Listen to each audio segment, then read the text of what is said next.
Hi everyone, so today we have a 2018 Senate prediction and then I will go into the 2018 Governor prediction as well. So we start off, what I've done is I've taken the 270 to win battleground map with 7 colours, and I've taken out all the toss-up, leaning and likely states into the toss-up. So let's start to fill in some of the states that we seriously know are actually safe for either political party. So Nebraska isn't going to flip, even though 270 to win has it as a likely Republican. I see that one as safe for the Republicans. Down in Texas, I would rate that as likely Republican.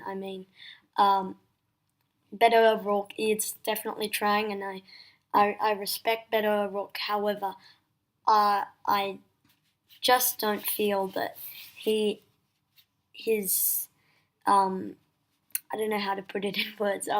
Ted Cruz is from Texas, and Texas is a very Republican state, so that's why I'm putting that in the likely Republican column. Also, with all the polling data that's been coming out, I definitely see a Cruz victory there, even though before I did see an O'Rourke victory there.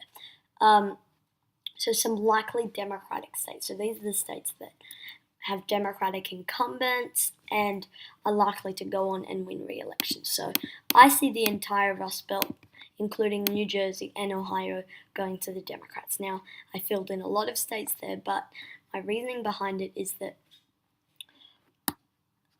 Minnesota and New Jersey both went for the Democrats. So in this Democratic wave year, I definitely see those states retaining with their Democratic incumbents.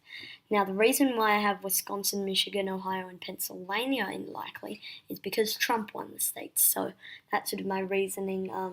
Also, these Democratic incumbents doing very well in the polling data that we're seeing there in the Rust Belt. So now for some leaning Republican states. So these are states that might have Republican incumbents or might not, and they're states that we see that could go either way, but we would definitely give the lean over to the Republican side of things. So there aren't actually, I forgot, the Minnesota special election is likely for the Republicans, but there's not really many leaning Republican states now. So for the leaning Democratic states, I see Montana leaning to the Democrats. I see John Tester not having too much of a hard time re-electing there.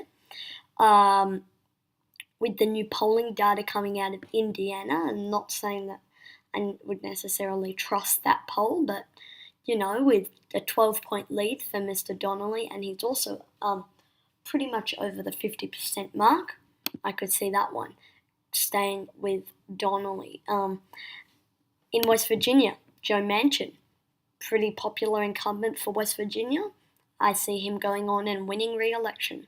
Now, and Arizona, Kristen Sinema killing it in polls, up by a few points in the last few polls. I see that leaning Democratic. In Nevada, I will come back to the state of Nevada, but I definitely see it leaning towards the Democrats. So we have North Dakota, Missouri, Tennessee, and Florida, and all these states will be in the tilt column.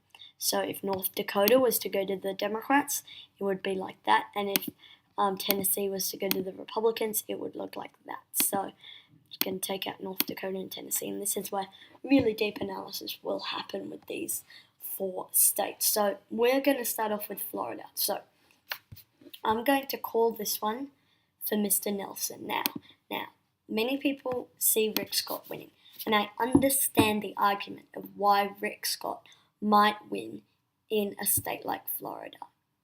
However,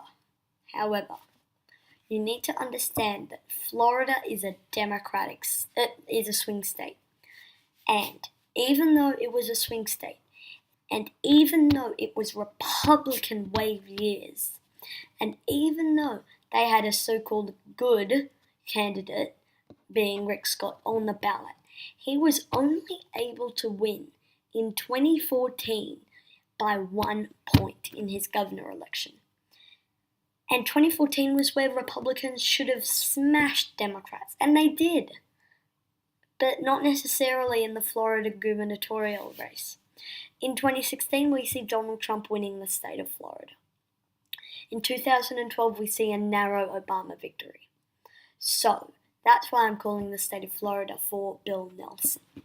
Up to the state of North Dakota, that one's going to the Republicans because Heidi Heitkamp, pretty unpopular for a Democrat there, and she is not really going to go on and win. I could even put that in the lean Republican column, but for now, especially with Kevin Cramer on the top of the ticket, I definitely see that one going to the Republicans. I am actually going to make one change on my electoral map, and that is moving Tennessee from a toss-up, and I'm going to call it for Phil Bredesen because Tennessee with Phil Bredesen definitely is gonna flip. Now, I would probably, you know what? I'm actually going to put that in the leaning column because he was so overwhelmingly won in 2006, which was a Democratic wave year, but in the Republican wave year of 2002, when no one knew him, he still narrowly won in 2002, which was a Republican wave year after 9/11. So that's why I want to call the state of Tennessee for the Democrats. And it all comes down to the state of Missouri. Very, very, very close. But I actually see the Democrats actually winning in the state of Missouri narrowly by a tilt to toss-up margin. It's a 50-50, the state of Missouri, which in the end would decide control of the House of Representatives, of the United States Senate. So that's the final Senate makeup. 51 Democrats, 49 Republicans. Before, in my last Senate prediction, I had Indiana going to the Democrats, but with that new polling data that's coming out, I see that tilting to the Democrats. So thank you guys for watching this video. Comment down suggestions below, and I'll see you all in the next one. Peace.